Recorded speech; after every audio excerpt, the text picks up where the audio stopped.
नवविवाहित दंपति के लिए जीवन का एक सुंदर पाठ। निस्वार्थ प्रेम, समझ, संवाद और आगे बढ़ना। विवाह केवल प्रेम से शुरू होता है, लेकिन समझ, धैर्य और निस्वार्थ प्रेम से जीवन भर सुंदर बना रहता है।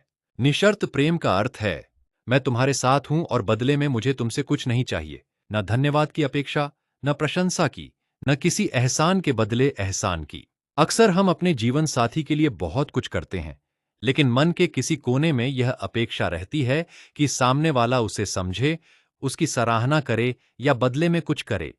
जब ऐसा नहीं होता तो हमें दुख होता है। वास्तव में कई बार दुख सामने वाले के व्यवहार से कम और हमारी अपनी अपेक्षाओं से अधिक पैदा होता है। सच्चा निःशर्त प्रेम जबरदस्ती पैदा नहीं किया जा सकता। इसे केवल अभ्यास से भी नहीं बनाया जा सकता। जब हमारी चेतना विकसित होती है, हमारी समझ बढ़ती है और हमारा हृदय विस्तृत होता है, तब निस्वार्थ प्रेम अपने आप प्रकट होने लगता है। प्रेम में हिसाब मत रखिए। विवाह में यह हिसाब रखना धीरे धीरे रिश्ते को कमजोर कर देता है। मैंने तुम्हारे लिए इतना किया, तुमने मेरे लिए क्या किया? मैंने तुम्हारे लिए समझौता किया, तुम मेरे लिए क्यों नहीं करते? मैं हमेशा तुम्हारी बात समझता हूं, तुम मेरी क्यों नहीं समझते?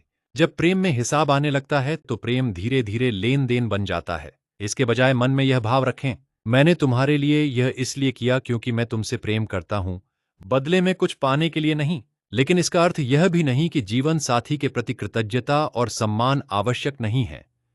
प्रेम निःशर्त हो सकता है, लेकिन सम्मान, संवाद और जिम्मेदारियां दोनों की होनी चाहिए। हर बात को दिल पर मत लीजिए। विवाह में विचारों का मतभेद होना स्वाभाविक है।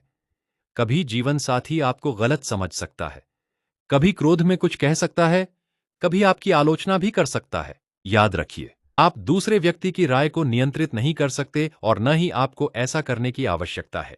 लोग अपनी समझ, अनुभव, भावनाओं और परिस्थितियों के अनुसार सोचते हैं। कभी किसी की बात अज्ञानता से आती है, कभी गलतफहमी से, कभी ईर्ष्या या क्रोध से।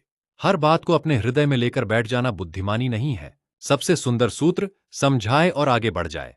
यदि कोई महत्वपूर्ण बात गलत समझी गई है तो शांतिपूर्वक समझाइए, सच्चाई बता दीजिए, अपना पक्ष स्पष्ट कर दीजिए। फिर सामने वाला उसे माने या न माने, यह उसका निर्णय है। समझाए और आगे बढ़ जाए। हर बात को जीतना जरूरी नहीं, हर बहस का फैसला करना जरूरी नहीं और हर व्यक्ति को अपनी बात मनवाना भी जरूरी नहीं। लेकिन अनदेखा करना भी समाधान नहीं। हर बात को अनदेखा करना भी अहंकार या दूरी का रूप ले सकता है। अगर जीवन साथी किसी बात को समझ नहीं पा रहा है तो संवाद कीजिए। गलत फहमी है तो स्पष्ट कीजिए। आपसे गलती हुई है तो स्वीकार कीजिए। सामने वाले से गलती हुई है तो उसे सुधारने का अवसर दीजिए। संवाद का उद्देश्य यह नहीं होना चाहिए कि कौन जीता और कौन हारा। उद्देश्य होना चाहिए, हम एक दूसरे को थोड़ा और बेहतर समझ सकें। यही शिक्षा की वास्तविक शक्ति है।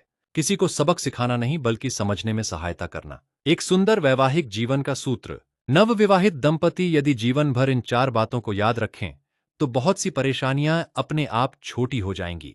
प्रेम करें हिसाब रखे बिना। संवाद करें जीतने के लिए नहीं, समझने के लिए। समझाए अपनी बात थोपने के लिए नहीं। अनदेखा करें उन बातों को जो आपकी शांति के योग्य नहीं है। और सबसे महत्वपूर्ण, कल की नाराजगी को आज की खुशी पर हावी मत होने दीजिए। हर विवाह में कभी न कभी मतभेद होंगे, मन दुखेगा, गलतफहमियां होंगी। सुंदर विवाह वह नहीं जिसमें कभी विवाद न हो। सुंदर विवाह वह है जिसमें 2 लोग विवाद के बाद भी प्रेम में वापस लौटना जानते हैं। कभी कभी जीवन साथी से केवल इतना कहना ही पर्याप्त होता है, मैं तुम्हें समझने की कोशिश कर रहा हूं, मुझसे गलती हुई, मुझे क्षमा करो। चलो इस बात को यहीं छोड़ देते हैं, मैं तुम्हारे साथ हूं।